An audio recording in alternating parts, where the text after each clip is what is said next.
Hello, friends. I wasn't sure if PL was going to take this one or not. Welcome to episode 15 of Page Doing. PL and I always have that figured out before we go live, but this time we were slacking. So we are here today with some wonderful authors, two authors, and I wanted to hear about their stories and how they became such good friends, which is Anna Smith Spark and Michael R. Fletcher. So thank you both for coming. If you Anna, if you can give us just a quick introduction, let us know about you and your work. So my name is Anna Smith Spark. I'm the author of the grimdark epic fantasy trilogy, the Empires of Dust. So that is God's Broken Knives, Tower of Living and Dying, House of Sacrifice.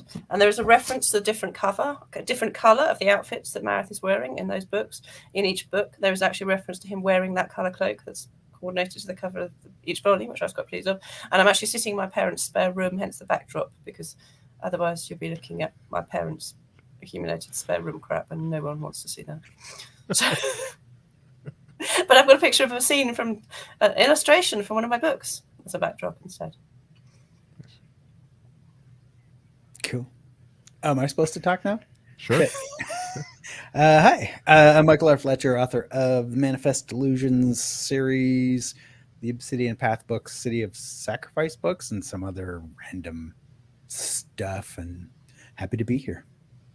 Yeah, awesome. And PL, you want to tell us about you and your work?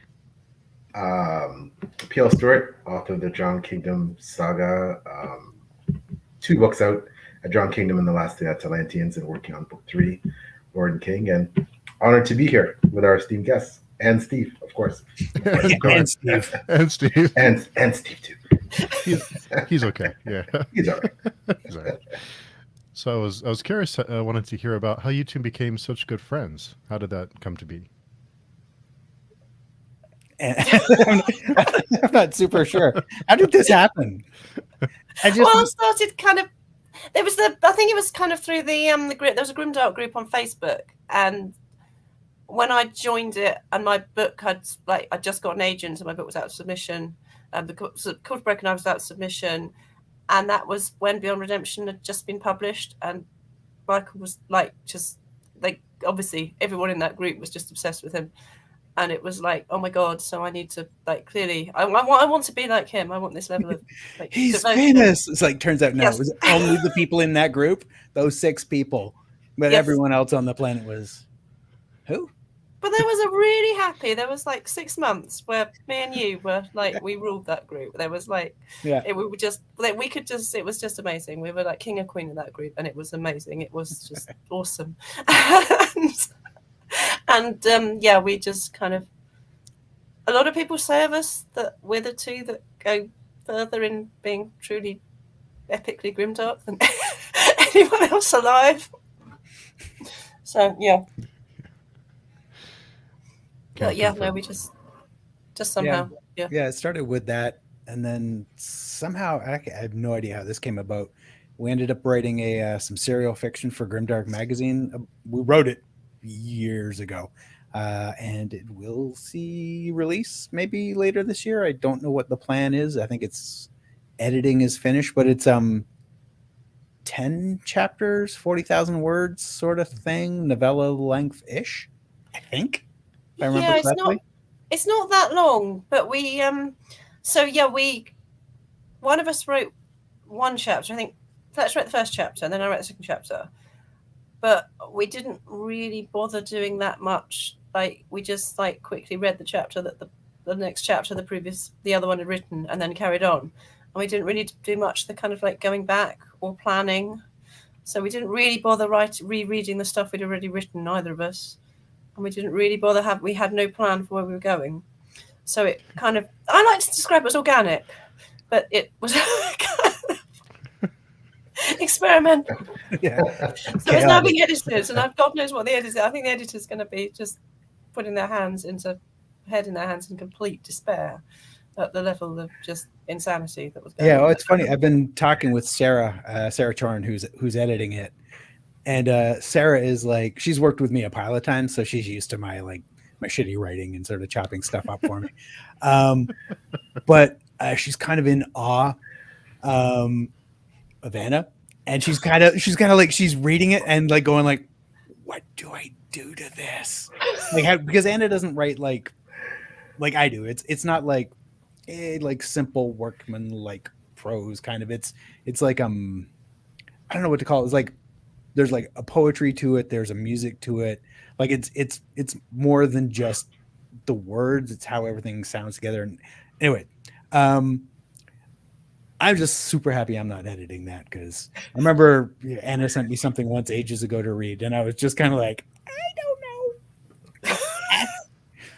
know. Like, I can't do anything like that. Like, what do you do? Like, I think that should be a comma there. I'm like, fuck, I don't know. Anyway, poor Sarah, she's terrified.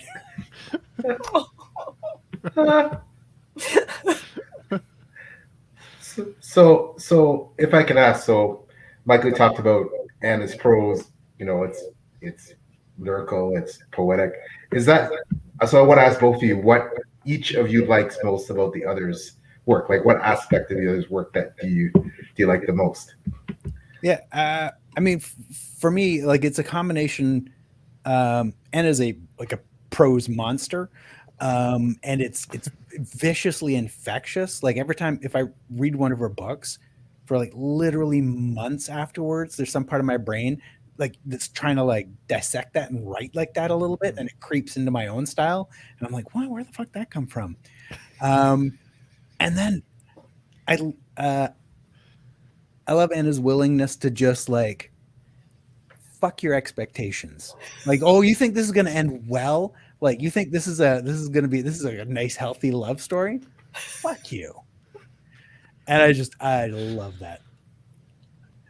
Well, it's the same with Michael. It's like just the kind of, I just remember reading Beyond Redemption and just thinking like, oh my God, I mean, this is just going so far. This is just, and his descriptions are amazing. He says his work prose is workmanlike, and it's really not. He's just, you can see it, you can really feel it, and you're going somewhere so far. You're being taken. I mean, that amazing scene with the woman in the mirrors, the broken mirrors, and you're just being, you're taken to places that you just couldn't have imagined going to in this incredibly. It's totally convincing. It's not like nice, healthy, cozy fantasy.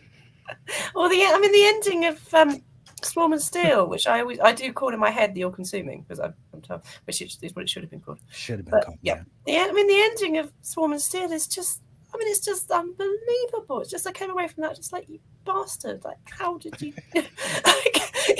You actually did that. It's just absolutely bloody unbelievable. The things he can do, but make work, and just kind of going so far, but making it work. And again, that kind of. It's the sinister. There is obviously, again, there's that sort of total cynicism of, again, you think this is going to work out. You think these people are going to suddenly see the light, and it's like, oh, I'm going to become a nice, settle down, I'm going to become a nice person. And you think that's going to work out for them.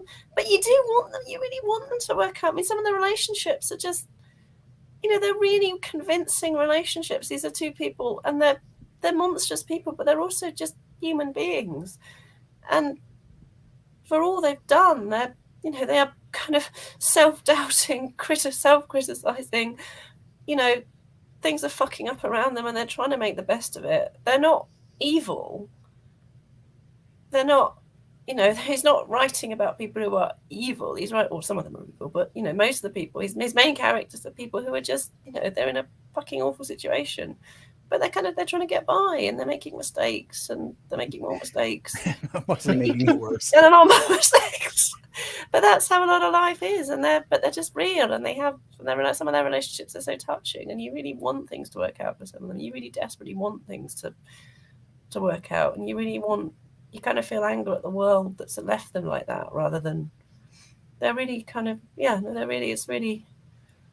kind of uplifting in a strange way, because it's like it isn't about blame. It's about just people and what the world does to people. Yeah. The lesson is if you just keep trying, you can make it much worse than it is now. We did have a question for both of you. Which book did you most enjoy writing? Ooh. It must be a tough one. Yeah, so I mean, actually, I always talk about the difference between writing. The big difference for me was between writing. So the Chord Broken Knives, I've talked about this so many times. I didn't intend to write a book even. I didn't have any. When I started writing that book, I had no plan that I was writing a piece of fiction, let alone that I was writing a kind of the first volume in a grimdark epic fantasy trilogy. And it just came out. I just like what's now the second chapter. I just started writing that scene. I didn't know who any of these people were. I was in a desert. There were some people, and a dragon turned up. I didn't know who any of these guys were, or anything they were doing. So everything that happens in that book, God Broken Knives, was a discovery to me as I was writing it. I didn't do any word building. There was no planning. I had no idea where anyone. I was just discovering it. It was like. It was all just happened. I was discovering it. It really was like I was traveling through that world with those people, and I was discovering them. So it was really clear to me early on there was something really strange about Marith, but I didn't know. I was exploring. I was finding out his secrets as we went along. Everything that happened in that book was not planned at all, and that was amazing. That was just so exciting because this book was just pouring out of me. This world was just appearing in my mind, and it was like the book already existed. It was like the book was just kind of coming from somewhere into my head, and then out into the keyboard, and it was incredible. It was like a revelation. But then, of course, by the time I came to write the House of Sacrifice, which is the final volume in the trilogy, I knew what was going to happen. I knew how we ended. I knew all the characters. I knew the world, and I had, I knew where we had to go, and everything was all set up. So it was, it was all set up for that book. So I was just able to have the most amazing amount of fun, just mucking around with stuff, just kind of, I mean, I think there's a chapter that towards the end that's something like someone just shouting like, yeah, a kill. And that's the whole chapter. and that just having that fun with just kind of, and I had so much confidence, I really got my confidence up as a writer. So I was just really messing around with prose and with stuff and just mucking around and just having so much fun. Just like, I'm finishing a trilogy. I'm going to finish. This needs to finish in a really big way. So let's just really go big, and let's just really just lose it completely and break the fourth wall and just completely break every single rule of writing. And that was just so much fun. And then for a long time I couldn't write anything after that because it was just like, God, I'm just spent now. I'm just like. And now finally I'm writing again. So I guess the stuff I'm writing at the moment is nice because it's like, okay, life's a bit normal again now. It's enjoyable writing again for the first time in a long time after everything. For me, it'd be Blackstone Heart, hands down, and by far was the most fun book. It was the first book I ever tried to write way back in the 90s. I kind of knew the story back then because it's all ripped from a Stormbringer campaign I ran as a teen and into my 20s. And back in the 90s, I tried to write it and I couldn't because it was difficult. And back then I didn't do difficult things. Either things came very easy to me and I was like, sweet, this is the way things should be. Or if they were difficult, I just stopped and did something easier. Writing was hard. Where this time I finally was like, okay, I'm actually ready to tell this story that I always wanted to tell. The first story I ever wanted to tell. And I, first draft, 100,000 some odd words, was like 2.5 months, done. Hand wrote it the first time, and that was a lot of fun. Transcribing it from my, pad to the computer was much less fun. My handwriting is awful. Like, even I can't read it. I'm like, that's 4 R's in a row. Like, the fuck it, what word is that?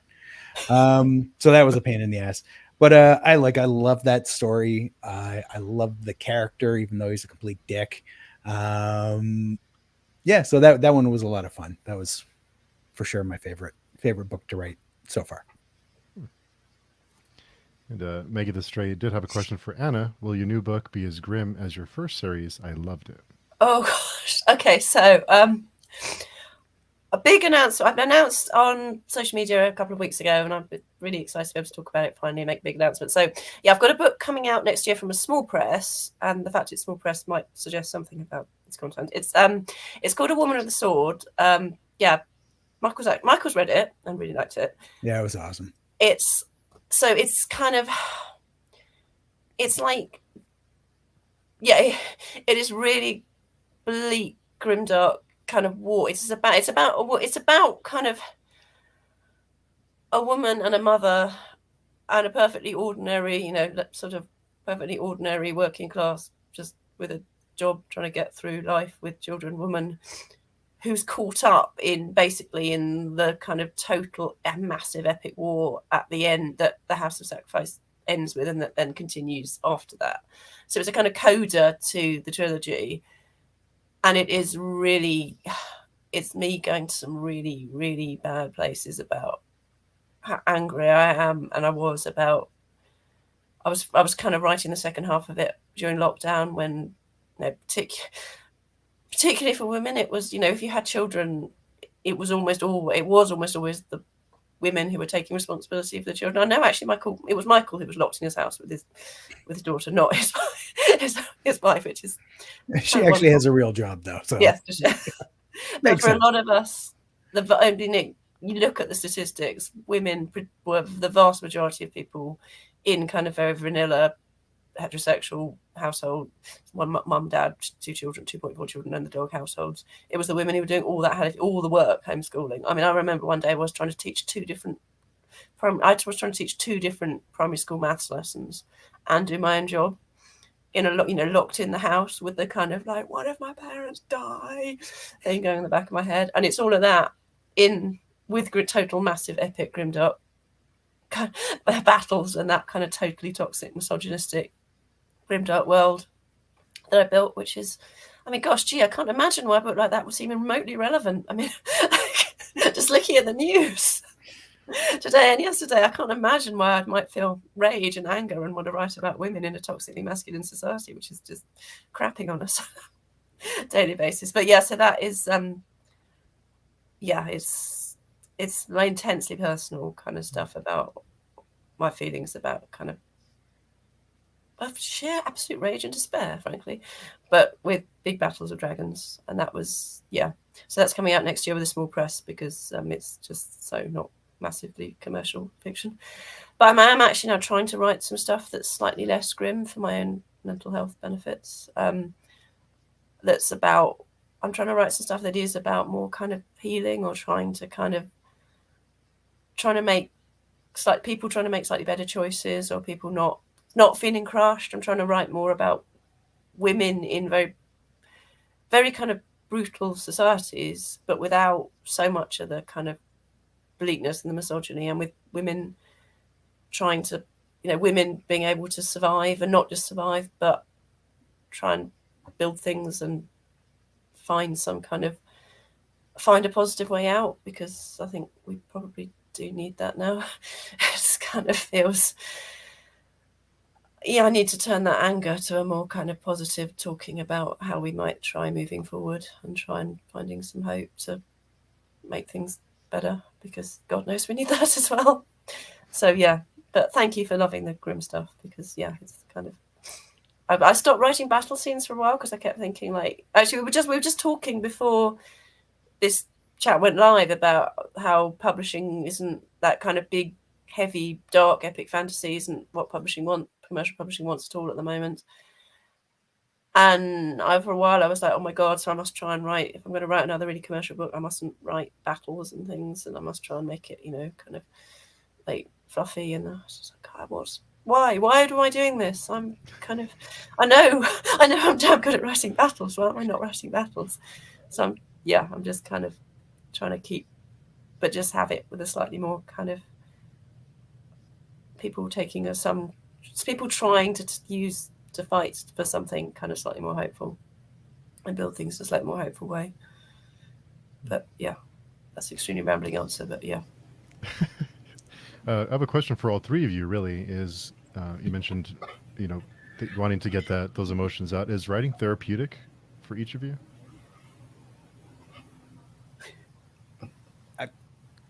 I don't think it is for me. No? None of my issues are. Writing's not a therapy thing for me. It's a way of telling stories with a point. which maybe people get, maybe they don't. I don't know. I also kind of don't care. Yeah. Well, I mean, okay, so I am of an English background. We just bottle that shit down. We don't need therapy. We're fine. It's locked down tight. I'm okay. I don't need fucking therapy.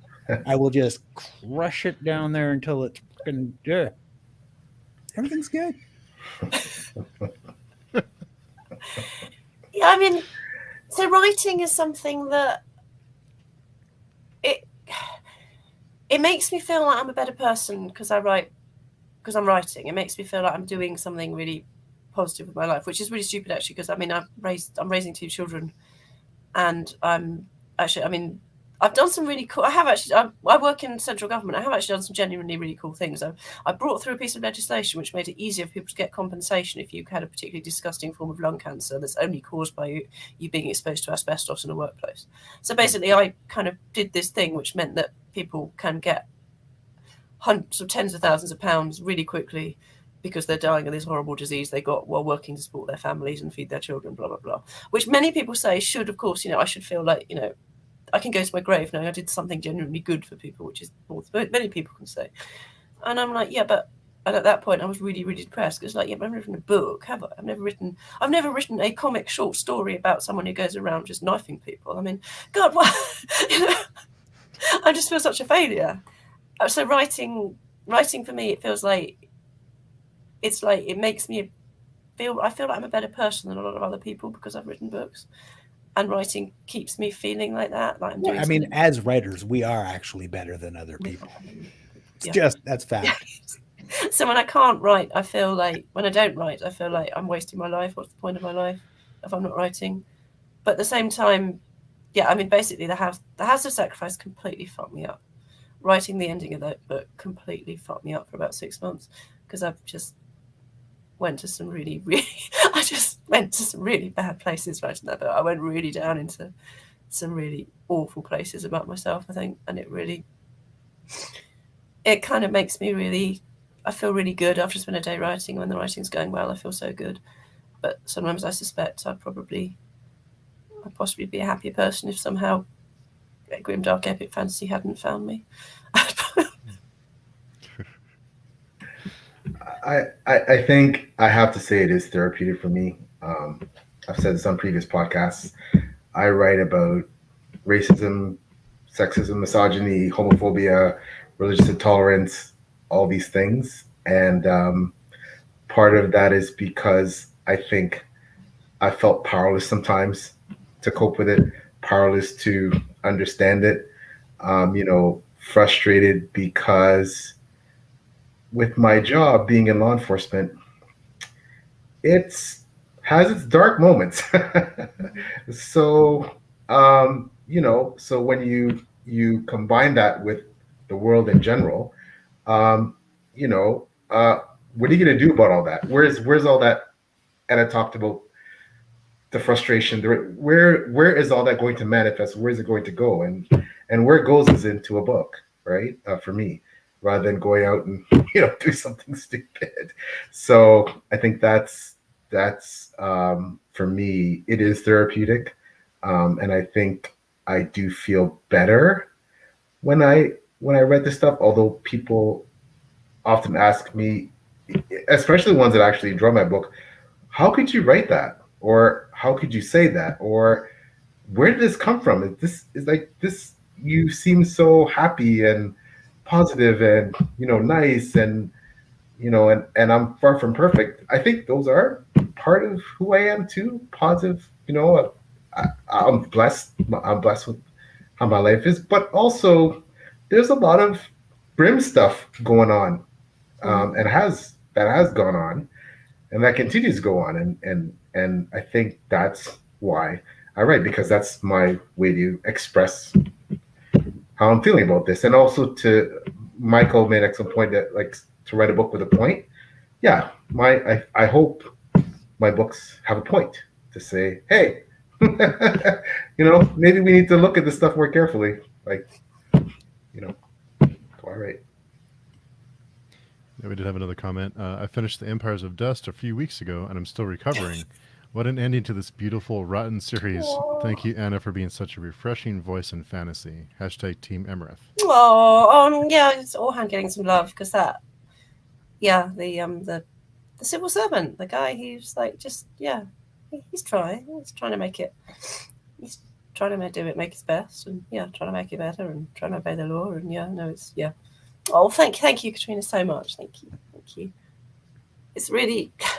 I mean, I've just had such a completely fucking awful last 2.5 years, and really, I mean, actually, I nearly started crying the last time I did a thing like this because people saying nice stuff, and it just felt like God.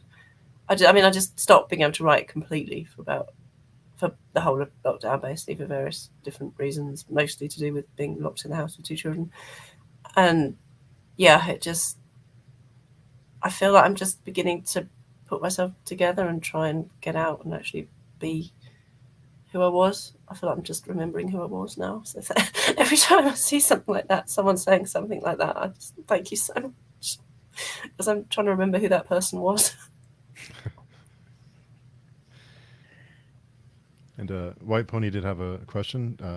Is it Backer or Baker? I think I think I'm told it's Baker. It clearly should be Backer, but I'm told it's Baker. Okay. Baker or Erickson, if you've read either of them. I know, Anna, we talked a little bit about Baker when we talked last time, but... Baker. I worship Baker. I just think he's...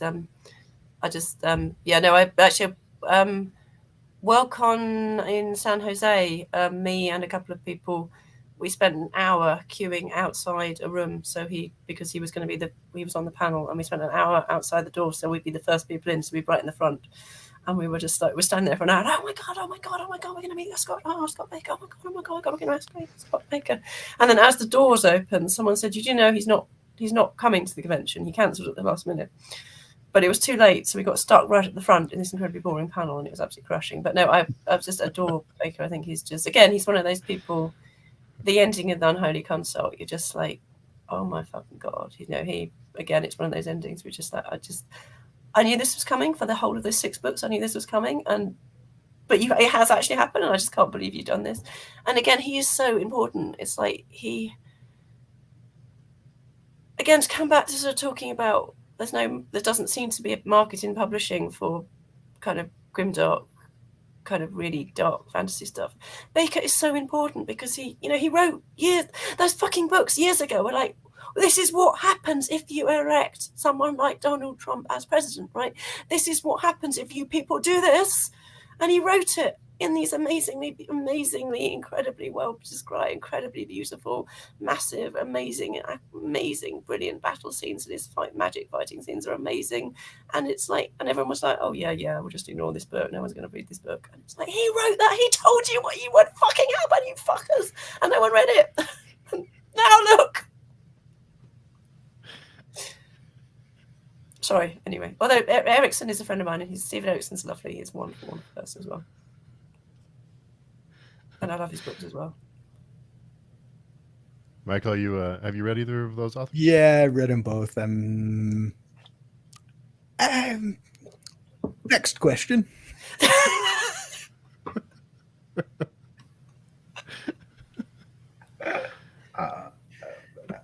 I've read the first book of Malazan. It made me feel incredibly inadequate and friggin' stupid. And I thought I was someone who wrote somewhat immersive fantasy and somewhat, complex plots, but another level. Complete. Erickson is a complete other level. So brilliant, but it was Steve, actually. I blame Steve because now I have Baker on order as well, thanks to Steve and Zara from Zara Books with Zara. They both kind of convinced me, like, you got to read Baker. So that's book's coming at some point. And but Erickson, brilliant. But I did feel at first, for the first time ever reading a book, that I was a bit out of my element. That intellectually I was like, okay, I'm not getting this, or I'm missing something here, and then I just stopped and I just started reading it for pure enjoyment, for the prose, for everything else, and I started enjoying it.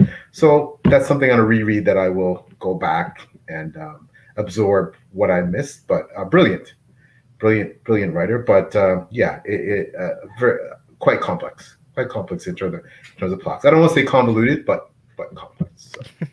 So but yeah, brilliant writer.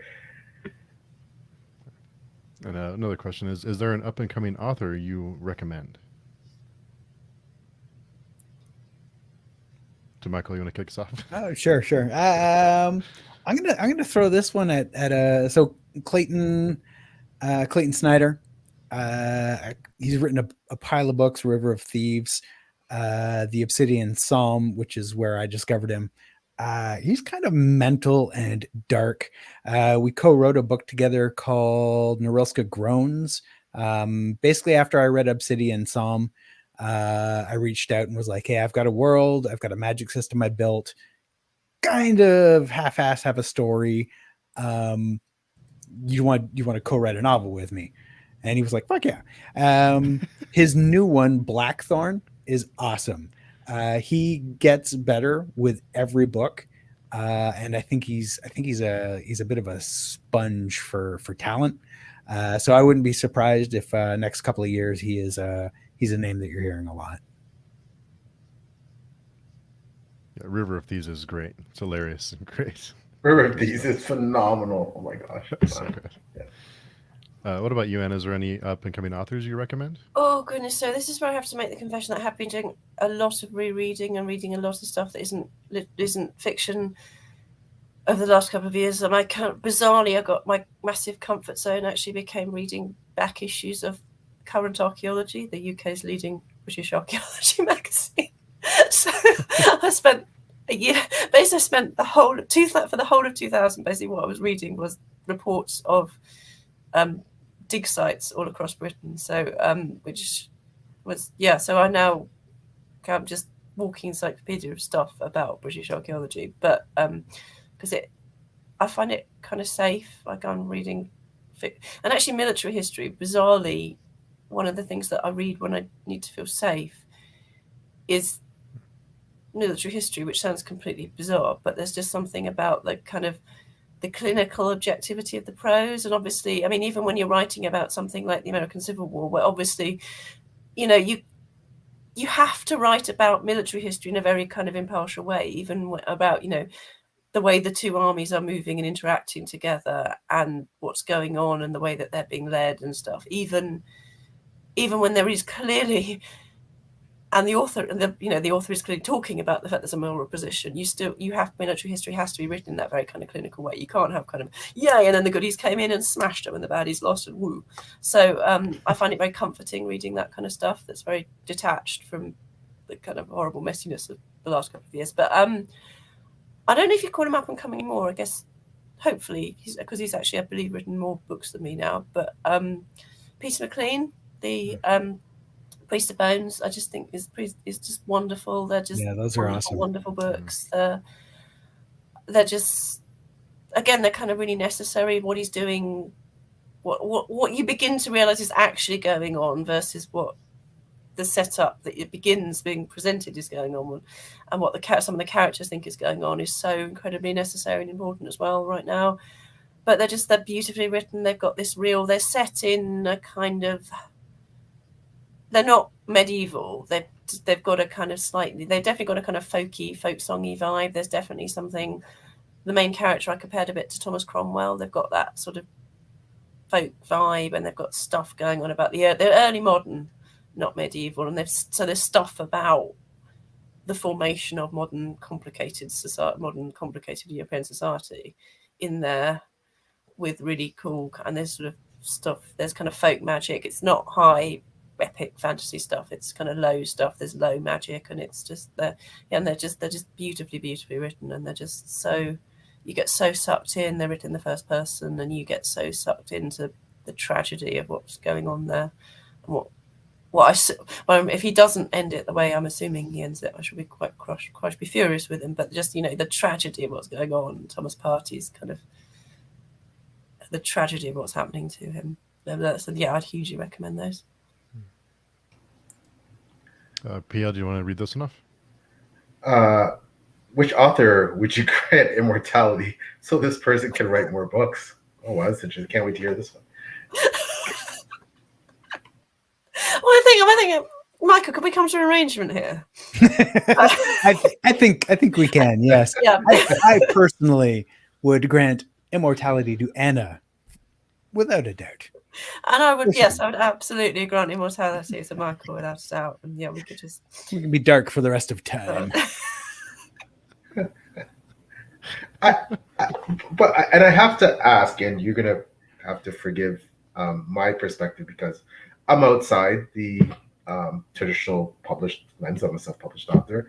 I have plenty of friends that are traditionally published. However, when you hear different things, you talk about different things, and so specifically to Anna's comment about the fact that presumably the traditionally published trad published houses are not necessarily looking for the grim dark stuff now. They seem to be on, the next kick is quote unquote cozy, more cozy fantasy. But from my perspective, as someone who's pretty immersed in the, I'm somewhat immersed in books as a whole, but I think pretty immersed in the self-publishing side. People can't get enough, man. They're eating that up. Like readers of self-published books are eating up grimdark. So, but my real question is, what do you two think about this whole grimdark versus not grimdark thing? It's almost like a, I don't know. I feel very, very incompetent right now in terms of accurately describing grimdark in terms of the impact it's having in the self-published landscape. But to what do you attribute its popularity? And I guess the second part of the question is, Anna, why do you think they moved on? Is it just a case of, as with all traditional publishing, they're just on to the next thing that's selling because that's what they're all about, because what's commercially viable is what gets book contracts? Or is it something more than that? Is it a backlash to world events? Okay, first we want to immerse ourselves in all these dark things, and now we don't want to anymore. We can't take it. Like, what is it about? Yeah, I mean, I think so. I've got this whole kind of theory about the history of where kind of some grimdark begins with this kind of, there is that kind of point in, there's that, that kind of Francis Fukuyama stuff at the end of history. So there is that kind of point at the end of the 20th, the beginning of the 21st century, where it kind of feels like, okay, the Western world is not perfect, but there's that vague feeling things might get better. There's that vague feeling, there's the collapse of communism. There's kind of, the Berlin Wall comes down. So we are starting to get civil rights. We get moved towards people become that basic awareness that being blatantly racist and misogynistic and homophobic in public isn't acceptable anymore. And yet I know there's a huge amount of racism and sexism and homophobia.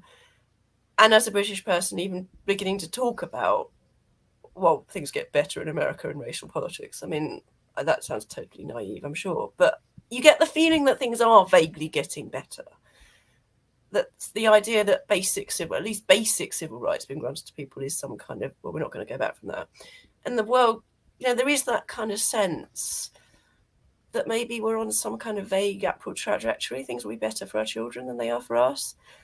And I think at that point, there comes a point where people then start feeling that they can write, they start feeling safe and able to start interrogating things and saying, well, what if we start tearing stuff down? What if we start doing that kind of postmodernist, well, what if Aragorn actually was a really evil bastard, right? What if he was a really horrible person?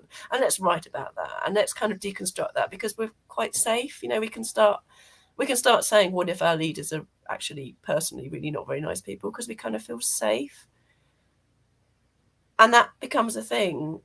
And you get, people like Joan Abercrombie become massive. Game of Thrones becomes massive because it kind of feels like, well, it's a game, the people aren't going to fuck it up that badly, are they? And then suddenly like, whoa, fuck. There's that point, and now suddenly in the last couple of years, suddenly it's been like, oh God. And actually that idea of watching a load of, I kind of feel if Game of Thrones was on series 2 right now, would any of us want to watch? Hey, it's a load of really powerful white dudes fucking everything up, and they're going to fuck it up totally for all we know. There's going to be thousands and thousands of unseen peasants, and their just lives is going to be totally, completely fucking fucked up because people are having an argument about whether or not someone should have married someone's sister or not 20 years ago. Like, gee, I don't think Game of Thrones now, that kind of gratuitous sex and violence and just gratuitous, these people are just fucking horrible, would be successful in the same way. Because, and then again, finally, we get COVID and everyone is, I think a lot of people do. I saw it myself. I was rereading the books of my childhood. I was rereading stuff that I felt safe reading because it did feel like, do I want to read something completely that's going to tear me apart and leave me feeling absolutely mentally broken? No, because I can get that standing outside my parents' doorway, waving at them through the window. And there is that kind of sense that apparently a lot of people wrote massively dystopian futuristic fiction about how awful the near future is going to be during the pandemic, and and publishers just throwing that on the fire because no one wants to read that. No one wants to read that. Who's going to want to read that? So I think there is a sense of people wanting to read safe stuff, but at the same time, it's like, but we need to say that, we need to keep. I kind of feel that actually I was saying about, Baker and what he does with the kind of notion of the chosen one. And similarly, that kind of, I feel it's kind of genuinely important, the kind of stuff I was talking about wars and about why Marith's doing what he's doing and why Orhan's doing what he's doing and why Thalia's doing what she's doing. And, the fact that these people are going along and they're not good people and they're making terrible choices. And they're living in a terrible world, but also they want to survive and they're trying to survive. And, at one point in House of Sacrifice, Tobias talks really openly about, the squad he's rebuilt around him. These are the people he cares about. And he will kill anyone to keep these people alive. And he will do terrible, terrible things to keep the people around him alive, which on one level is the most humanly important thing we can say. On another level is obviously, the justification for the most appalling things. You could have been, a soldier in Second World War Germany saying, well, they told me to shoot the Jews and I shot the Jews because otherwise, my parents, they would have sacked me and then my children would have starved. I mean, it's that absolute moral complexity and that pointing out all the time, well, you say you're right. You say you're doing something because it's really good. You're going to say you're going to bring us to the promised land. I mean, just, what happened in the Supreme Court yesterday? These are people who appear to genuinely believe on some level that they're saving American women by totally fucking their lives up. And that it's so bloody important for us to keep writing these books and saying that and saying maybe there aren't happy endings. And maybe the guy with the good hair on the white horse is riding in saying, hey, I'll save you. Maybe he's Aragorn.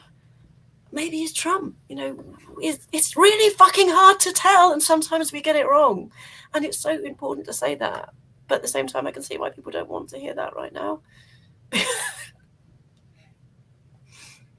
That's my kind of exhausted rant over. But yeah, so I can see why publishing isn't touching grimdark. But now I can also see why a lot of people want to read it. I can see why you want to force it down. That feeling of wanting to force it down people's mouths and make them read it rather than kind of. And here's the guy with the good hair on the white horse, and he's going to save us all, and it's all going to be good, and he'll kill all the baddies, and we'll all live happily ever after. And we're not going to question who the baddies are, and that maybe it's a bit more complicated than that. Yeah, I mean that really is sort of probably a better definition of grimdark than ever actually gets tossed around. It's complicated fantasy where it's not easy. There's not usually a sort of right answer. Anytime you know the answer, means you haven't seen all sides of it, right? From the more businessy side of publishing, totally get why Trad's sort of chasing other stuff right now. That's the biz, right? But with the world market, the tiniest niche is huge. There are enough crazy people who want to read fucked up dark fantasy stories that sort of like scratch away at some idea, that you can have a career. You just write weird books, and there's going to be enough people out there, if you can find them or if they can find you, that you can do that. And you don't need a trad publisher. I'm not saying I would turn one down at all, but like you don't actually need that anymore. It's I think publishing houses are kind of, again, there's that kind of, I mean, I commute I have a commute, so I have that classic commute from the suburbs into the city centre a couple of times a week, and no one reads anymore, because everyone's on their phones, everyone's watching stuff on their phones. No one's reading. I don't know, some people are like, yeah, no, they're reading on their phones, I don't think people are. You see, most people, they sit down and they've got 40 minutes on the commute, so they're going to watch an episode, put their phone down sideways and watch an episode on their phone. And I'm not sure publishing's really caught up with that. It's still that sense of, well, if a book is successful, for a book to be successful, a book that's going to be a big bestseller, everyone's going to be reading. So, I mean, I do remember, I remember that kind of, those massive books like The Girl with the Dragon Tattoo. And there was a point just before that kind of being able to stream television on your phones came on, and you could be on a train and everyone was reading The Girl with the Dragon Tattoo. It was ridiculous. And then and I think publishing still thinks like that. Still thinks like, a really big best-selling book is a book that literally half the country has read. And actually people aren't reading like that anymore. There's people who, but fantasy is one of those genres that people do still read a lot in. I don't think many fantasy books are going to have, half the people on your commute are going to be reading a fantasy novel in the way that they might have been if it had been, a massive hit, been published 30 years ago and just had that thing. But to have that thing now, it's a much smaller group of people because most people aren't reading, which sounds terrible. But then people who are reading are buying those beautiful, the anthology that me and Michael are both in for Adrian Collins' Grimdark magazine. The special editions of that, the leather bound ones they've got these amazing signature sheets that are all colourful and gold, and they are just beautiful. And people have paid a huge amount of money for those because people, for genres like ours, where people value them, people really value those books as objects and as things to have and as things to love. And they do want to read more and more and more of it. But that publishing, I think, still thinks that they can publish something that half the English-speaking world will read. And I'm not sure that's true anymore. I never will be again, possibly. It's in the place music was, maybe, when people suddenly buying a CD when, everyone wasn't rushing out to buy that week's single. And it's the publishing hasn't really dealt with that yet. That's great points. White Pony had a question, Michael. I've asked you this a couple of times, so maybe. How is Manifest Solutions Part 4 coming along? Actually, technically, it'd be Part 3. So it's Beyond Redemption, The Mirror's Truth, Swarm and Steel, the all-consuming, is a standalone, not actually part of that series. So the last book, which will be most likely called A War to End All, is half written, and I will have a first draft by the end of this year, now that I just finished this other thing I was working on. So early 2023, it'll be up. I've already, because Felix is booked so far in advance, I've already hired him to do the cover. And he's already sort of going like, oh, what scene are we going to do? I'm like, oh, fuck, I don't know yet. So, like the cover artist is hired, the book's half written, early 2023. Yeah. And we have been getting bits and pieces on Michael's Patreon, so go check that out for some inside information. Throw money at me. I like to keep that super subtle. Yeah, pretty good job. Yeah, slick. Writer of Things had a question. When you write, do you have to stop yourself from jumping onto shiny new things and leaving whatever you're working on at the moment to wither and die? Yeah, I mean, for sure. I mean, I am currently working on 2 books because I started one and then had a shiny idea and started another one. Really dumb. There are more shiny ideas than I have time to write. No, so I get totally kind of in the sense of that book, and I don't want to break it. I don't want to lose it. So if I have suddenly realized I've got to stop and write something else, got a short story commission coming up or something, I get quite annoyed, because it's like I need to feel, and I feel all on edgy. I'd feel all kind of jumpy on edge if I was trying to write multiple things at once, because I feel like I've got to get one thing finished. And I'm kind of living in it while I'm writing it, and it would feel kind of weird and wrong. So I do really bizarre things, like I have CDs that I listen to.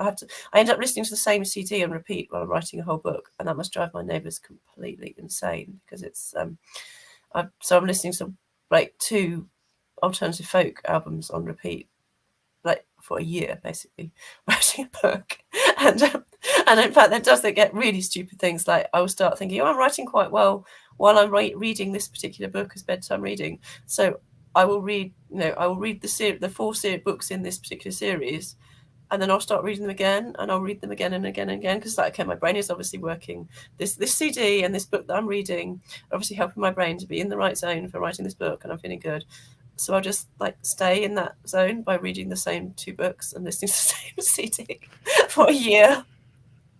So I don't like the idea of having to break that and trying to do something else, and trying to do 2 things at once. They get all muddly, and I couldn't do that. Yeah. But then I write kind of non-fiction. I write totally non-fiction stuff for my day job. I write government papers and things. But yes, it's like I'm writing one thing in the day, and then I'm writing another thing that's different. So yeah, I guess there's that. But yeah, no, I couldn't. What about you, PL? I know you have your whole series planned, but Yeah, I'm crazy that way. I'm like Anne in that respect, that I cannot. I write 1 book a year.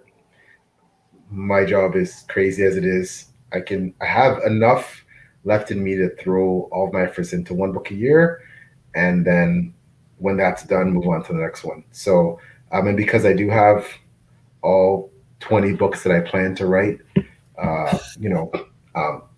nominally 20 books in the universe that I've created, like 1 7-book series, 2 prequel trilogies, and then a subsequent 7-book series. At 53, I'm just hoping to live long enough to write them all. And then, for me, it's just, get them done. And after that, we'll see, when I'm 70, years old, and all 20 are done, then I can look back, okay, I can say, okay, well, maybe now I can pick up that really cool idea that I had lingering that from 10 years ago. Although I do have a couple of side things, side projects planned with other writers, hopefully in the future. Can't really talk about it now, but hopefully it comes to fruition. But yeah, I'm pretty well, like 1 book a year, plan it out, and that's it. I can't focus like that. I mean, like right now I'm writing 2 books and background in my head, world building a new science fiction thing for when I finish one of these books. And then I think I've got like 1 other world, like very skeletal world building thing that I'm working on for a totally different project. When I'm writing, I'm focused. But if I'm sitting on the sofa having a cup of coffee, I'm not thinking about the book I'm writing that day. I don't want to. I'm, sort of a world building some other shiny idea. So it's searching for that balance between chasing the new shiny, because it's interesting, and then actually getting shit done, which is difficult. yeah. And Jim L had a comment. Anna, if you ever see a guy with a Warhammer book on the train during your commute, it's probably me. I never see anyone with books anymore. Although a couple of years ago, someone sent me a photograph that they'd been sitting on the tube, and that someone had actually been reading The Court of Broken Knives on the carriage opposite them, and they sneakily, of course, because I can use camera phones, of course, they took a photograph without this person knowing. But it was like, oh my God, someone reading my book on the tube. Also like, my God, someone reading a book on the tube. Like, never mind my book. Someone actually sitting on the train reading is quite amazing. But yeah, no, that was really, really, really kind of special. Yeah, there's a comment about that saying people not reading on their commute. Yeah, no, I write on my commute now, unfortunately. I mean, I used to see the commute used to be that wonderful time of reading, and now it's part of my writing time. But But yeah, no, I get kind of depressed. And people watching things on really small screens as well. It's like, well, what are you going to see? I mean, like, I don't know, maybe, but someone spent so much time. A really good program has got all that beautiful cinematography and the sets and the costumes, and I mean, whether you're talking about even something like Bridgerton, which is trash, but there's gorgeous costumes and the sets and things. And you're seeing on this wee little screen that's like jumping around because it's set on a train, and it just feels a bit like. I'm sorry, I love Bridgerton. Apologies, I love it. I love it. I mean, I'm just trying to think of watching something like just. Watching it, like, I don't know, it just doesn't feel right. People watching television on those tiny screens, because it's like you don't get the. My dad did film studies, so I've got I grew up with all this stuff about the importance of actually the shot and the lighting and the set and everything. It's like that wasn't made to be seen on that it's to be seen on a big screen, not like we.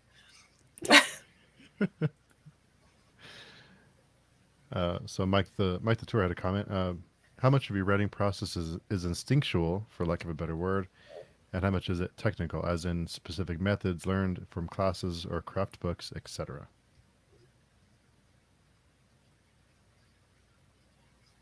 Who wants this one? PL, you start us. Yeah, kick us off. I flying by seat my pants. I mean, I have a degree in English, medieval literature of all things, with a minor in history from school, and I don't really know if I use it much. To be honest with you, I mean, it's part of me, but when I write, I'm not necessarily thinking about that. And I mean, I'm obviously influenced by writers that I've read, especially classical ones, but I never had formal creative writing training. I never, I didn't take that in school. I think for me, when it comes to writing, a lot of it again is just me putting words down a page and it all being all messed up, and then having good editors to look and go, that's all messed up, and then fixing it and fixing it and fixing it until hopefully it becomes something that is worthwhile reading. But I'm one of those people. I have my own unique system. I'm sure a lot of us do, or maybe it's not consistent book to book, but I'm a 3-draft person. I kind of write the thing and then I leave it, and then I kind of, even though it's written, then I do my first draft. I revise it, I scrap this, I do this, and then I'll leave it. Then I'll do a second draft, right? And then I'll do a third and final draft, and that's it. Then after that, between beta readers or whatever, then that's what it is. That third draft, it's the input of beta readers, it's my revisions, and then I send to an editor, and then I just let them rip it apart 3 or 4 times, and then that's the book. So that's how I pretty well write. Yeah, so I mean, yeah, similarly. So I've never read a book on any of those kind of how to write guides. I've never studied creative writing. I mean, I'm aware I had an incredibly privileged background. My father is a poet, so I grew up with people in the house who were poets. I grew up surrounded by books and literature, and then I studied, sort of did English A level, and then I studied history at university. But I then studied. I've read and studied texts and read throughout my whole life, and just read a huge amount of books, and I think that's how you learn. So it's not. I don't obviously. I mean, I don't know idea. I've never read a book on how to write, but I think the major way you can learn, the way you learn to write, is just to read a whole lot of books, and to read a whole lot of stuff that isn't. To read lots of stuff in your genre, but to read lots of stuff outside that as well. To read whole lots of different voices and styles, and books from different periods, and books from different places.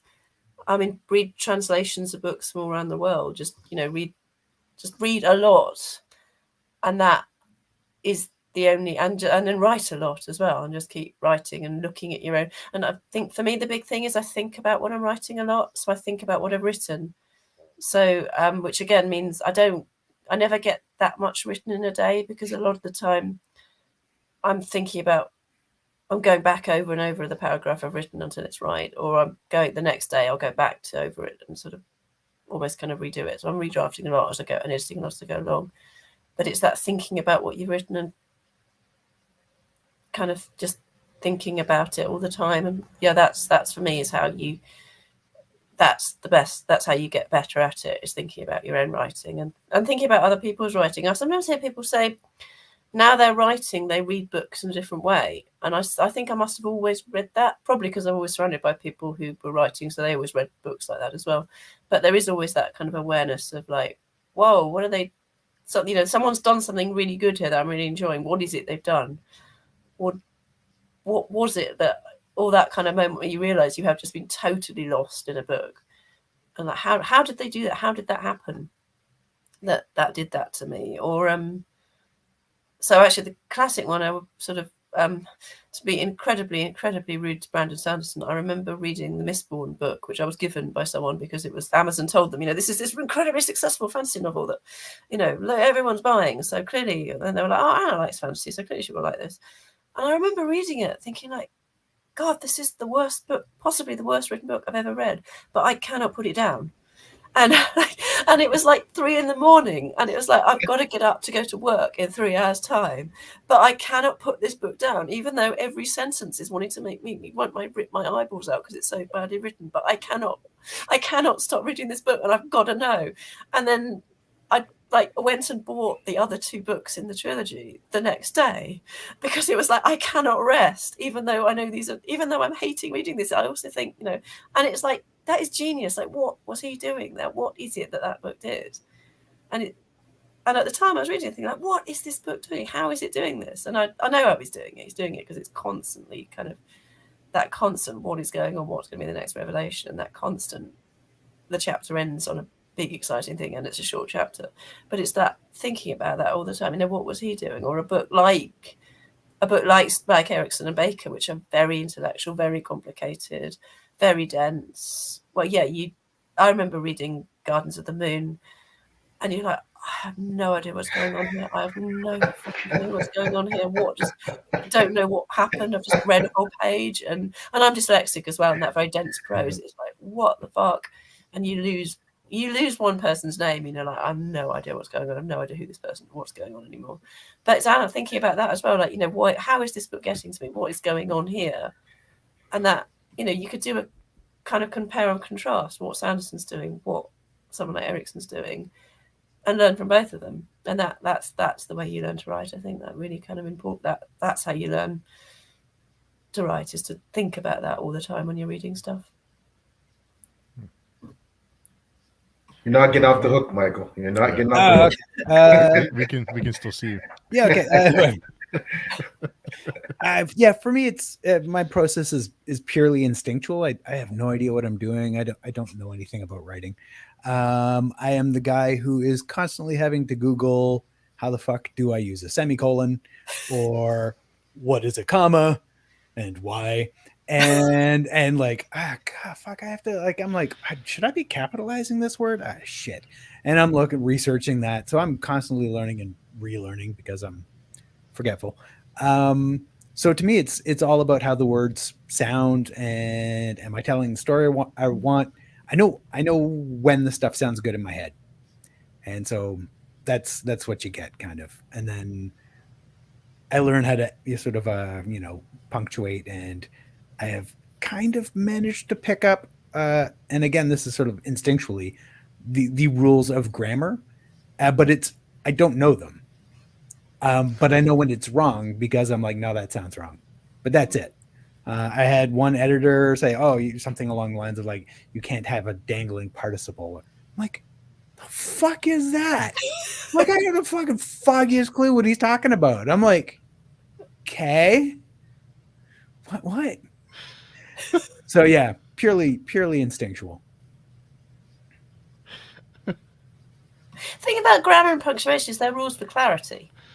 Mostly. So yeah. I mean, punctuation is basically, all punctuation originally was when you breathe.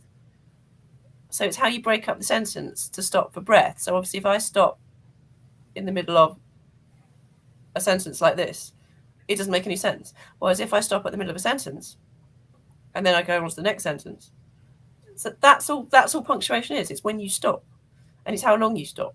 So a comma is a little stop, and a full stop is a big stop, and a semicolon is a like in the middle stop, and that's basically all punctuation is. Yeah, see, I went to the William Shatner School of Punctuation. Yeah.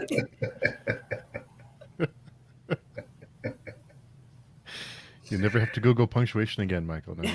Yeah, I'm good. I got it. Maggie had a question. What was your favorite childhood fantasy book, and what is it now? I think I read Lord of the Rings when I was maybe 8 years old. As my dad, my mom, my parents tricked me. They started reading it to me as a bedtime story. And I was like, "Fuck yeah!"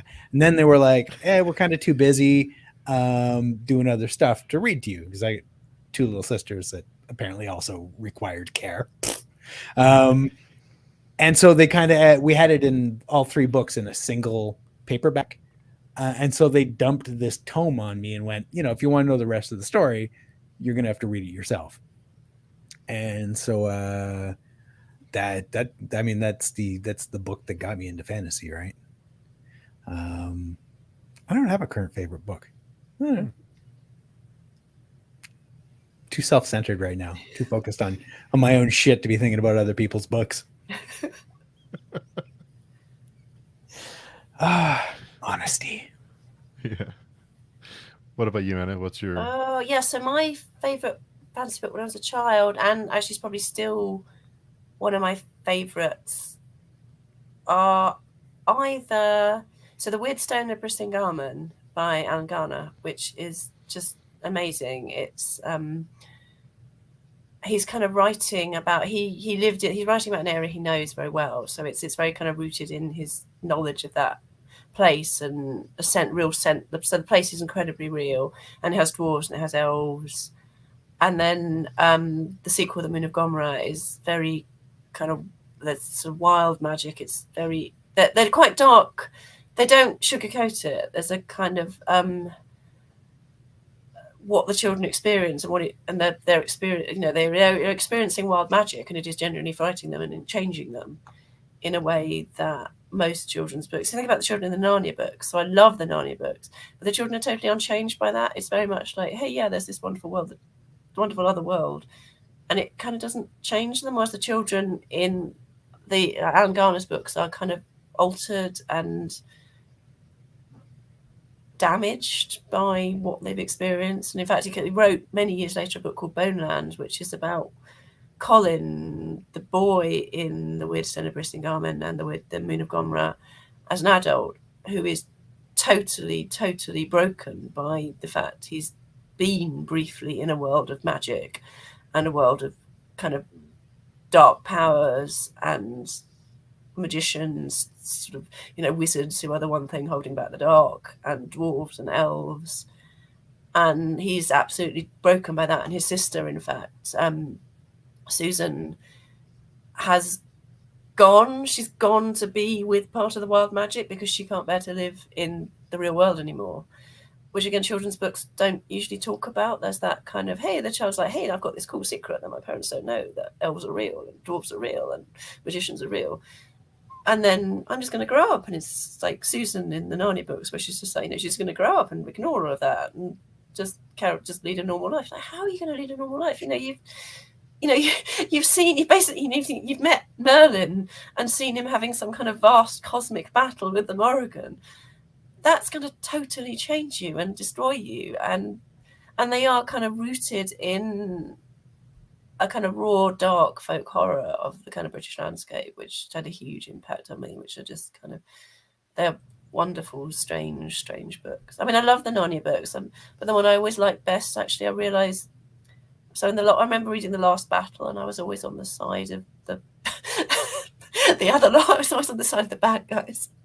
I always kind of felt there's that wonderful scene where this Assyrian god appears in Narnia, and I was just like, that is so cool. Those are the guys I want to be part of, like, not the god lot, the kind of, the kind of the foreigners. They're the ones I want to go off and be part of, and yeah, but Garner kind of gets that kind of sense of kind of those the one, that what that does to you and as children. What about you, PL? Do you have a favorite? Yeah, I mean, some of them mentioned Lord of the Rings, Chronicles of Narnia, also Chronicles of Prydian. That was a big one for me. Lord Alexander, that was one of my faves. And I look back now, and it's funny because everything in those books, the things I was processing in my head, all had to do with religion, because my mother was very, very devoutly, still is very devoutly religious. Love you, Mom. Don't know if she's watching, but I have probably disappointed her in that, you know, I consider myself more spiritual now rather than formally religious because of my own complicated issues with organized religion, but won't go there. But anyways, I think as I got older, I knew I wanted to write about something that had to do with examining religion in general. You know, why humankind is so obsessed with it. You know, about organized religion itself and its positives and its negatives and things like that. So that certainly bled into my writing.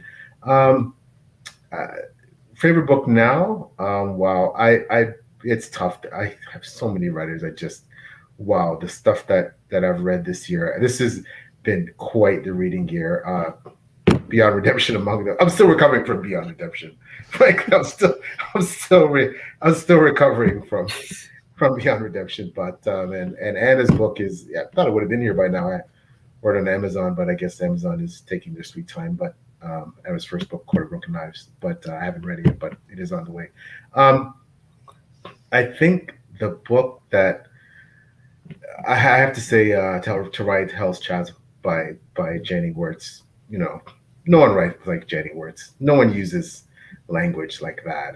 The way she incorporates it's just, yeah. And then, of course, because of the themes, because, you know, racism and racial intolerance and injustice is a big part of that book. It just, and to write that when she did, just the courage, the way she approached it was just, yeah, it's phenomenal. So I'd have to say, to write Hell's Chasm. But lots of great reading year, and again, all my top books of the year.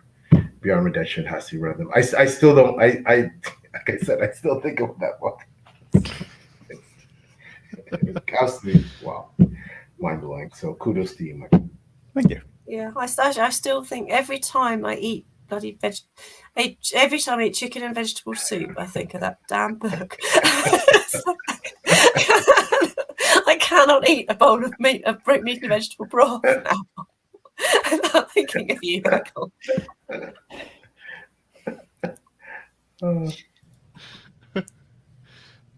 See what you've done. Look what you've done to us, Mike. Yeah. My bad. Traumatized us. I didn't think it was that dark. I don't know. Maybe. I said to Steve that because for me, Beyond Redemption was the darkest book I'd read, period. But then I started thinking back about Sarah Troran's book, first book, Seraphine's Lament, and I said, wait a minute, no, Seraphine's Lament, that's as dark as Beyond Redemption. And I read both. I read Seraphine's Lament first, then read your book. Steve read Beyond Redemption first, then read Sarah's book. And I was like, Steve, the only thing close to Beyond Redemption is Seraphine's Lament. And Steve's like, he starts reading, he's like, I don't know, but then he finishes like, oh, okay, maybe you have a point, right? But and both brilliant books, right? But Beyond Redemption, I've never seen anything. You know, I know everybody says, well, nothing's new, everything's an imitation, a copy of someone else, or inspired by something else. But I've never read a book. Again, I'd put that in my review that the world building is essentially based around mental illness, and the way you did it was just it's just phenomenal. I've purposely held off and read the second book because I still need to go back and reread the first book because I want to be in that zone. There's some things I want to pick, but wow, it was just incredible. So yeah, no, I completely second that. And I mean, it's like against Swarm and Swale, it's just like, how the fuck does anyone do this? I mean, just like, it is totally new. I mean, because I was just telling really old fashioned. I'm telling the oldest stories in the world, very simply. I just like to think I'm doing it in a poetic way. But yeah, Michael, you're doing stuff. It's like, how the hell did this? Where did this come from? I mean, like, Jesus Christ, where did this stuff come from? It is like nothing else I've ever read. It's just, yeah, Michael stuff. It's just. He is one of a kind for sure. Great stuff. The second book is really good too. I can't wait for the third one. I'm so excited. Maggie had a question. Your favorite your favorite mystical creature or being? I love druids, and there are not enough druids in fantasy books. Creature or being? I love dragons. I can't go wrong with a dragon. Damn it! That's all I want. I mean, you can't see him there. Yeah, I'm a sucker for the classics. Yeah. No, I mean, dragons. I mean, yeah, there are loads of dragons in my books, and there's a big dragon up behind me. Yeah, I mean, dragons are just, and that sense that they are kind of not just creatures, that sense that you are trying to write about something that's like a god or a force of nature. You're not just writing about an animal or a human, you're writing about something that's kind of more and so different as well. You're not writing about a god in human, a kind of anthropomorphized god. You're writing about something that's totally different. So actually one of the huge inspirations behind my dragons is watching footage of the metal industry, so watching steel casting and things and bronze casting. There's a really cool museum in Sheffield which I go to quite a lot, which is the big British steel city, and you can see old footage of these like massive crucibles of liquid steel, and they just upend this like massive room-sized bucket of liquid steel, and this liquid steel is just pouring down, and of course the heat and things are exploding, things are just spontaneously catching fire just being near this stuff, and it's so hot and the light coming off it, and that's dragons. But actually I've got this absolute obsession with horses, with kind of like weird horses. So I do actually quite like unicorns. I get really embarrassed to say I like unicorns because I was like, oh, unicorns and Pegasi and things, but because I've got this real thing about horses. I had this amazing children's book when I was really, really young called The Bread Horse, which has got all this stuff about horses there's this massive obsession in Indo-European mythology about horses. So the Greeks, for example, have got this real fear of horses. So there's all this stuff about man-eating horses and centaurs and things being these wild creatures. And through most of it, of kind of European mythology, there's this real fear of horses. And so and of course you see them in a field and their heads look like skulls. You see a horse face straight on and its face is really frightening actually. And so yeah, I've got this real obsession with things like with any kind of horses, so like fire-breathing horses I've got man-eating horses referenced a couple of times in Empires of Dusk, because I've just got this thing about horses and that being quite frightening. So unicorns and Pegasi and things actually I do really like, but in a more complicated way than kind of that sort of. They're so kind of fluffified by people with this like, oh, unicorns, like beautiful ladies and unicorns, but actually they're wild animals. They can be quite frightening. Kind of, you go back at some of the medieval stuff about the unicorns, and they're often really quite aggressive and fighting and things. And Pegasus, again, I mean, Pegasus ends up, Bellerophon tries to ride Pegasus up to Olympus, but Pegasus sort of bucks, and Bellerophon is thrown off his back and sort of falls to his death. There are a lot wilder and more dangerous animals, like creatures like that, than a lot of modern stories make them out to be, where they're always like on the side of light and good and elvish, so they must be just nice, and they're not nice, they're frightening and wild.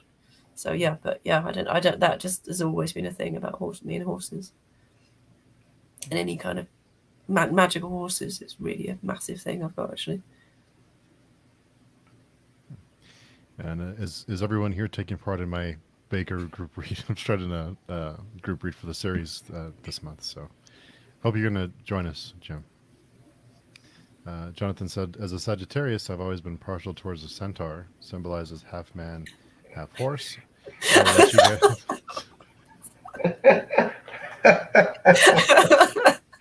Oh, wow. Oh, wow. Oh, Jonathan, you got me on that. Oh, Jonathan. For those of you listening to the podcast after they can't see the comment, it says, "I will, as a Sagittarius, I've been partial towards the centaur. Symbolizes being half man and half horse. I will let you decide which half is horse. Heyo." That's confidence, I guess. That's if you want to call it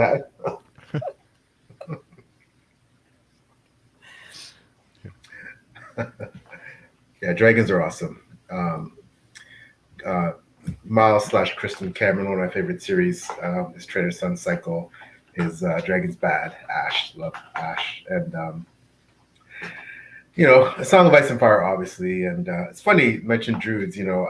I have druids in my book. They don't really feature prominently until the second and more like the third book that I'm right now, the fourth book.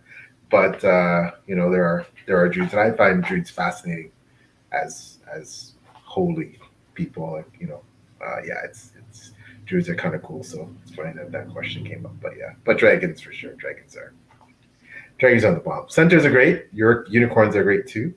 Chronicles of Narnia had what I loved about Chronicles of Narnia is they had those creatures and gave them very human attributes, and they could talk, and they were very very integral to the story. So dragons are the bomb.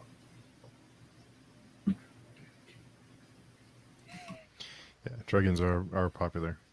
And during the collaboration process, what did each of you learn about each other while you were working on the project together that you didn't know before?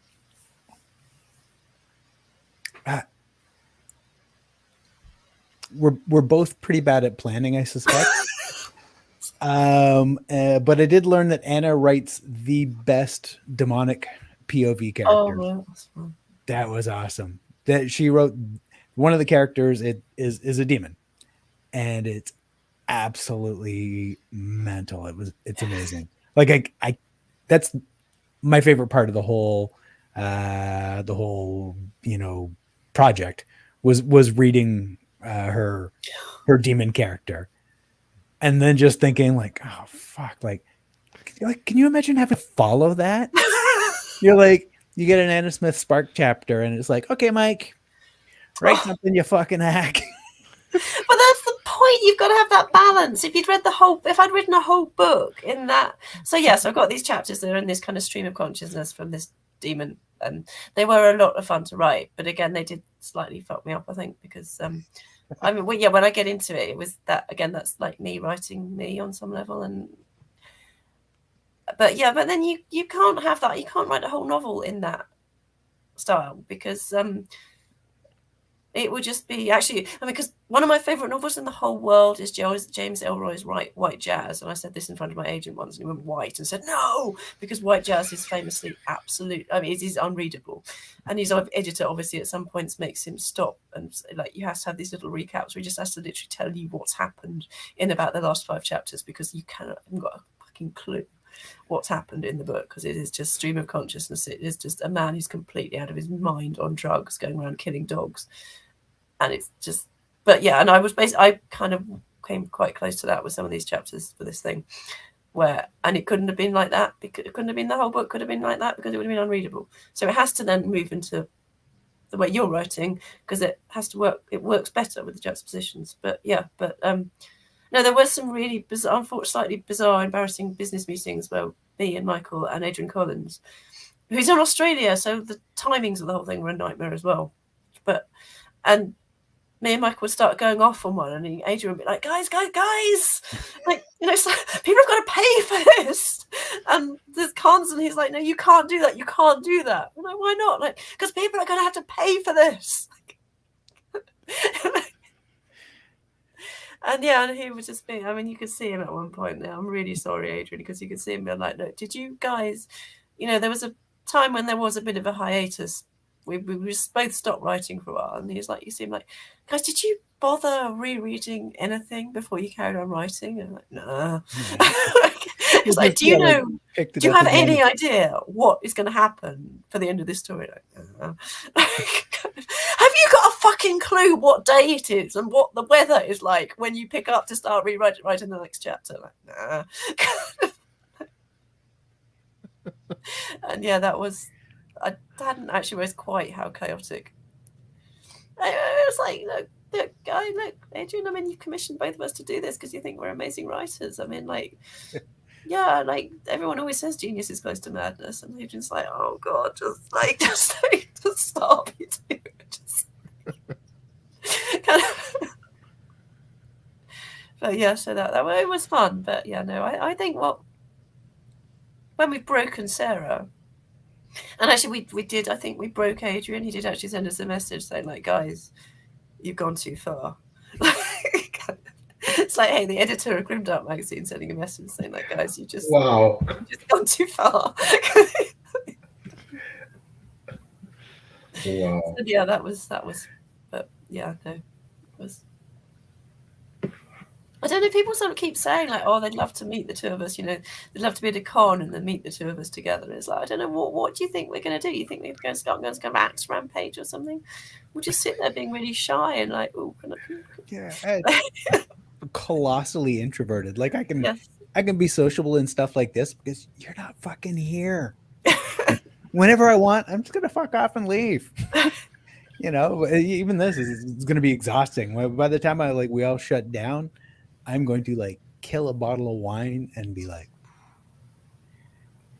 in public, like at a con. Oh fuck no. I did NYCC one, the huge con in New York in 2015, promoting Beyond Redemption. I did one day. At the first day at the con, did a panel on heavy metal and fantasy, and it was so exhausting. I went back with a couple of buddies to our hotel room, and we sat on the floor of this little coffin hotel somewhere in New York, and just killed a bottle of Jameson. Just I was like done. The next day, I'm like, nope, not even going back. Then we were just crawling restaurants and hitting bars, and you know, I couldn't do it. Too many humans.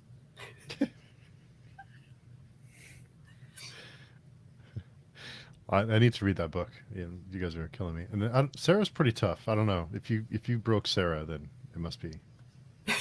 Yeah, Sarah Torrance. I think she's just going to be around. She's going to be like, guys, you have like the same. Someone has died 5 times, and the weather, like, I mean, like, come on, you know, like it's like day, and then it's night, and then it's day, and then it's night, and then it's day, and then it's night, and then it's been raining, and then it hasn't rained for 6 months, and then it's pouring with rain, and then it hasn't rained for 6 months. It's like, what the fuck are you two doing?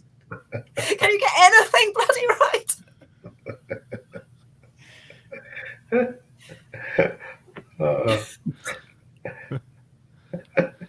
Oh my goodness, that's amazing.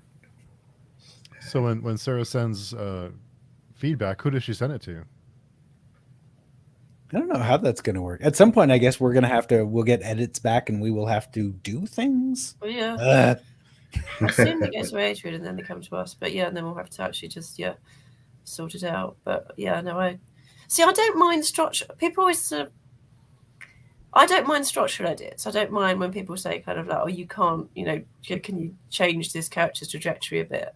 And sometimes I can get a bit like, no, I really intended that person to like have that trajectory. That was really important. They keep on like that.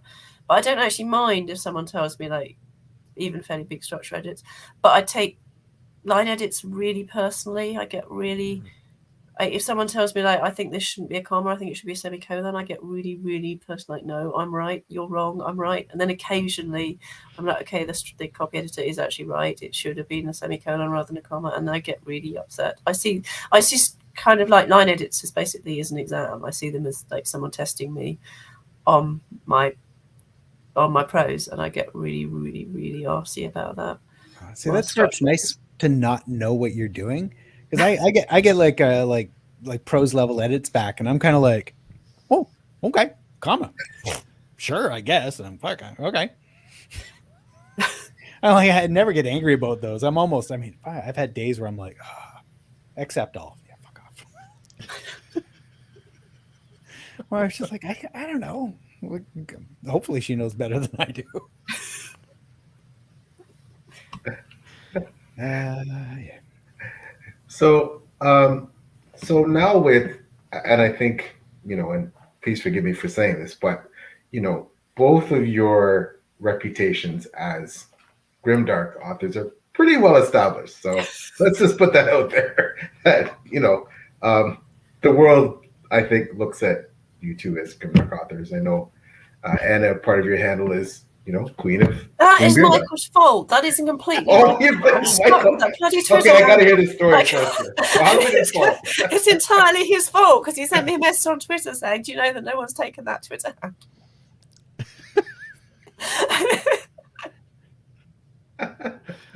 Oh, the truth comes out now. Okay, that's a juicy one. Okay. So you're both again established, entrenched as grimdark. We all know about Mark Lawrence's blog post where fan poll where who's the grimdarkest author. It's Beyond Redemption, the book, and Michael R. Fletcher. So you're both synonymous with grimdark. Your names are synonymous with grimdark. Do you feel at all that could limit you if you suddenly start deciding to go in a different turn and write a bunch of, I'm not saying you're going to do it, cozy fantasy or sci-fi or something else that's definitely not grimdark? And some of you have. I know, Michael, you've written books, kind of different genres, and but do you think that almost like being typecast as an actor, that's going to affect your readership, and was like, what, this book, you wrote a book and it's not grimdark? Like, what's going on? Like, do you think that, how do you feel about that? I don't give genre any thought, really. Like, I don't try and be a grimdark author. I never have. Like, Beyond Redemption, I'd never heard of grimdark when that came out. So writing in genre, I don't really care. I'm going to write whatever stories I want to write. The book I just finished the first draft of yesterday, The Storm Beneath the World. There is not a single swear word in it, and there is no sex. What? That's sacrilege. What are you doing? But that's the story I needed to tell, and it joking, obviously. didn't fit. Like, in that story, there's no cursing and there's no sex because they didn't fit the story. And I don't give a shit about genre. Now, is the story dark? A little bit, yeah. It ain't cozy. But you don't need sex and swearing to actually tell a dark story. True. Oh, so I should just say first, Tony. You've just sent someone called Tony's supposed to put a message up saying he's just ordered my book. So thank you so much, Tony. I'm on Twitter as at Queen of Grimdark, which is all Mike's fault. Find me and send me a DM, and I'll send you some postcards as a thank you. So just DM me your address through Twitter, and I will send you some postcards as thank you. But they are kind of spoilery, so don't read the back of the postcards. But anyway, the Grimdark handle. So yeah, I mean, I do. So the new stuff I'm writing now, which I'm hoping I can make some announcements about in the next couple of months.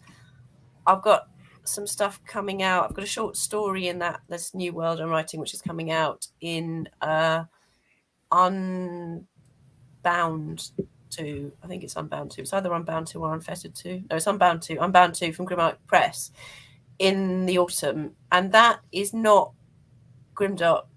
That's that moves into a kind of novel series I'm writing, which I've actually described to people as being like Alan Garner but for grown-ups. So it's taking that kind of children folk horror, that kind of fantasy, that sort of the children in a world they don't quite understand, the kind of more folk horror tradition of British folk fantasy writing for children, and writing it from an adult perspective. So it's about kind of people, it's basically people on a journey, just sort of go on a journey through a landscape, running away from danger in the way that a lot of British children's fantasy can often is, like a lot of Alan Garner's books, and that there's this kind of inexplicable, there's sort of danger coming to them and they've got to escape it. It's got a lot of folk horror elements. I don't think it's not grimdark epic fantasy at all. And I do worry that some people are going to read it and go like, oh, but wait, this is all, I mean, there's lots of stuff. The protagonist is a woman and a mother. There's lots of stuff about she's sort of taking her children on she's taking her children out of danger. So there's lots of stuff about her having to care for them, and there's this lovely scene I've written which I really enjoyed writing, where she bakes them bread. They're somewhere safe for a little while, so she bakes them bread and cooks them bread, and that kind of.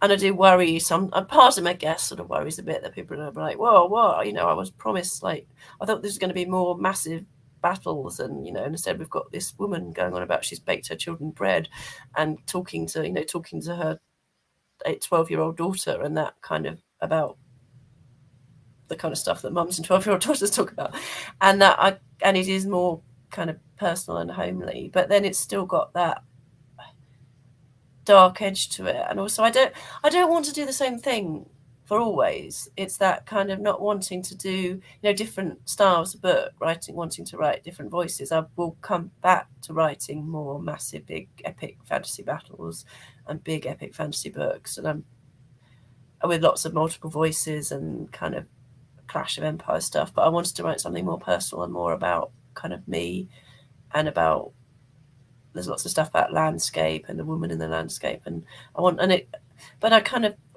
I guess, I don't know, there's a kind of worry that I get all these reviews that are like, wow, I thought this was going to be two big massive empires slagging off, and it's not. It's a woman baking bread. kind of, but you kind of need that. It would be kind of sad to have an author that was only writing one thing. I think you need those slightly different styles of prose and slightly different approaches to storytelling and to what you're trying to say. So I'd hope it wasn't. It would kind of, I don't know. I'd like the idea of people. I'd like to think most people are broad-minded enough to read different things rather than just the same thing, and to kind of, find different things of value in different books that have got different kind of. But the grimdark thing again, I mean, as we were saying earlier, a lot of when people talk about grimdark fantasy, you often think, well, so what you actually mean, like most historical novels have. If you read most historical novels and put the fantasy filter on them, they'd all apparently be the most grimdark thing ever in the history of the universe, because historical novels tend to involve people turning out to be not very nice and powerful people turning out to be corrupt, and the imbalances of class, whether it's class or race or gender, being pretty massive, because that's like what history was basically. And for some reason, fantasy seems to be this genre alone, where if something bad ever happens to anyone, it's like, ooh, that's a bit grimdark. Whereas actually, I'm rereading The Lord of My Children at the moment, when you're like, no, it's just it's like kind of, it's like that's like human life, shit things happen to people sometimes. You get really good people and really shit stuff happens to them. You get really horrible people and they do well, and usually things end up not quite going the way people thought they were going to do, and usually worse than the way people thought they were going to do. That's history. That's the whole of human bloody history, isn't it? But actually, I mean, I'm just reading my son. Most good fantasy has a sadness to it and a darkness to it. It's kind of, I'm just rereading I'm reading my son, The Lord of the Rings, which I haven't read for a long time, and realizing just how sad it is, and that that grief, that kind of. Yes, it has a happy ending, but that grief that the world is never going to be as it was, and everything has changed, and so much is lost. And that most good fantasy has that. Certainly, a lot of the older stuff has that real sense of sadness to it. And again, a lot of the children's stuff that I grew up with reading, which was it was old books when I was reading it, but there's sadness in it, there's loss in it. The Susan Cooper's Dark is Riding series, which has got real sadness in it, real kind of sense of loss to it, and this kind of sense of, at the end, they all have to choose. Do they want to spend the children want to spend the rest of their lives knowing that the world is darker and more frightening, but also much more magical and romantic and more amazing, and that they're never going to get back there? Or do they want to forget, and they choose to forget, and everything is all wiped from their minds? And that's such a sad ending. But either choice they make is going to be sad. And there is always going to be that element. I don't think I could ever write a really fluffy, just kind of like, yay, and then they all lived happily ever after fantasy, because that's not how fantasy should be. There should always be that darkness and that sadness. I mean, things like elves are scary, actually. If you go back and read mythology, if you read the kind of Norse and Celtic myths that this stuff's coming from. If you read any culture, in fact, if you read any culture's mythology, it's dark and scary. We've completely sanitized it, but you go back and read traditional folk tales and traditional people's mythologies from all over the world, and they're dark and scary and sad. And the things that live out there, the elves, or whatever, talking from a European perspective, the kind of elves and things. But whatever culture it is that has that kind of, other beings out there, they're usually quite frightening, even if they're helpful, even if they're kind of benevolent. They're not elves in the way that a lot of modern fantasy presents. This really kind of they're threatening because they're the world outside. They're the world beyond your village. There's your little village, and there's the world outside it. And the world outside it is fucking scary, particularly in any pre-modern society where we haven't got electricity and guns and cars, and you're living cut off, and it's frightening, and the world is frightening. So fantasy, or good fantasy, should always be slightly dark. Good fantasy should always have that element of fear and darkness and the uncanny in it, because that's where it's coming from. Yeah, Coming from we tell each other. Break it up as like there's children's fantasy and adults fantasy, and you and I, what we write is fantasy for adults. Yes. And like that cozy sort of like fluffy fantasy, like there's totally nothing wrong with it. Read a ton of it as a kid, and then I grew up, and the hero's journey starts to look kind of fucking shallow. Yeah. And so I want something with a little more honesty. Yeah. And to me, that's I don't think in terms of grimdark. It's dark fantasy. It's adult fantasy. It's fantasy written for adults. If I may ask, do your family members read your work, and what do they think about it? Me, yeah, they do. I get some nervous looks. My dad's a writer, although he wrote more like ad copy and corporate stuff. And so I get like critical feedback from him on stuff, and some books he's like, and sometimes he's like, yeah, fuck, this is really good. But he's also like, where the fuck does this shit come from? Like, what the hell is wrong with you, boy? I think they're just, while occasionally concerned, happy that I'm doing what I wanted to do. Yeah. Same. I mean, my dad talks about my prose to me and things, and him saying he liked my prose was a huge thing in my life. Him saying when he and a very, very good friend of mine, my best friend, were the only two people who read The Court of Broken Knives before it went to. They're the only people who ever read anything I've written before it goes to agents or editors and things. And my dad reading very on some early chapters. So The Court of Broken Knives was the first thing I'd ever written as an adult. And my dad reading some of the early chapters of the first piece of fiction prose I'd ever produced and liking it was a really massive thing for me. That really was that huge thing.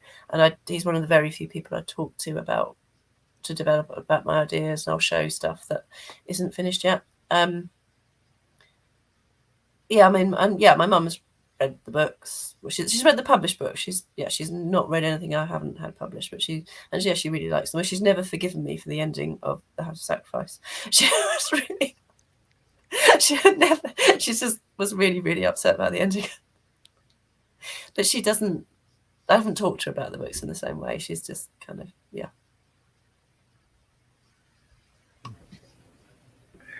Yeah, it's fascinating how, like, I know for me, my wife is my business partner, and she reads my books, and she's the one that usually before I actually say, okay, this is like fun, she's like, okay, fix this, but you need to fix this still, you need to fix that, you need to fix that. And that doesn't work. And I don't know why I don't like this, but you need to change it. And usually she's right. But it's funny how my mom was a writer. She never published, but wrote romance. And she reads my books, and she says the same thing as Michael, although she seems to really enjoy it. She's like, did I do something to you that made you like, did I, was it like, was I like, I'm like, it's nothing you did. This is just, me. This is what's inside me. It's not because you're the best mother in the world. If I write something that's disturbing or traumatic, it's not because I feel traumatized by my upbringing or anything, right? It's funny why I asked that question, because thinking about what my mom thinks, she's like, is everything okay? Like, no, everything's fine. So So I think we could go on for a long time, but we want to respect everyone's time, and of course, Michael, we're cutting into your drinking time, so I want to let you. This is terrible. I'm twitching now. I'm getting the shakes. But I want to thank all of you, Anna and Michael, of course, PL. It's always great to come and chat. But thank you so much for making time for us. And Anna, if you can tell us about where fans can find you and interact with you. Yeah, so I'm on Twitter as @QueenofGrimdark, which is entirely Michael R. Fletcher's fault. So there's actually on. So where is it? Yeah, here we are. All hail the Queen of Grimdark fan. All hail. It's not coming up probably. All hail the Queen of Grimdark fantasy, Michael R. Fletcher, on the back of the Court of Broken Knives, and that's where it comes from. So. So yeah, Twitter as @Queen of Grimdark, and then Facebook and Instagram, I'm Anna Smith Spark, and the only Anna Smith Spark in the world. So I should definitely be. And I have a website, www.courtofbrokenknives.com, which is just nice pictures. There's a really amazing video I've got with fan music and fan art and some maps and stuff and pictures. It doesn't have anything particularly interesting. Like, I don't blog or anything, but it's got some nice stuff and some recipes and stuff that people did around the books. And I don't post that much on social media because I'm trying to not be on social media so much. I really discovered during the pandemic that actually not being on social media was really good for me. I should get back on it actually, because it probably isn't as bad as it was during the pandemic. And I post stuff. I post pictures of my cats sometimes, but yeah.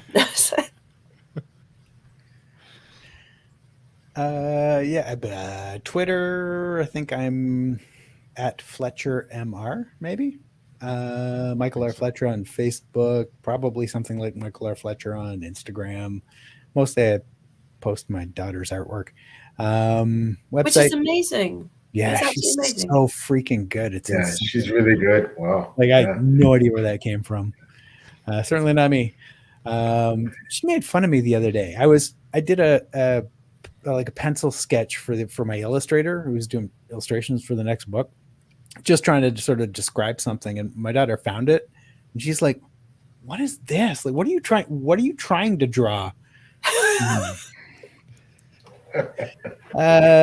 Website michaelrfletcher.com, and I have a Patreon. The address, I had no idea what it is, but wander over, throw me your spare change, and I will turn it into illustrations and stuff. And I'm always around on social media, mostly because I'm terrified of people not buying my books, and so I just shout at them, largely random shit. Entertaining random shit, though. Hopefully, I'd try. Sometimes, I have good moment. And PL is the best place to find you. I have to shout out the wonderful Before We Go blog, led by the awesome Beth Pabler, who also does a lot of stuff for the Grimdark magazine, where Steve and I are both members of her blogging team. So you'll see reviews there. You can see you can read my review of Beyond Redemption there, for example. You'll see Goodreads. Twitter is my preferred social media platform for sure. I like as well, because I am on Instagram, I'm on Facebook, but really Twitter, it's at PL Stuart Writes. That's I'm on there pretty frequently. My website's www.plstuart.com. That's where you can find out more stuff about the books and what's coming out and that sort of thing. So, but Twitter's DMs are open. You want to get a hold of me, talk about writing. Always love engaging with people.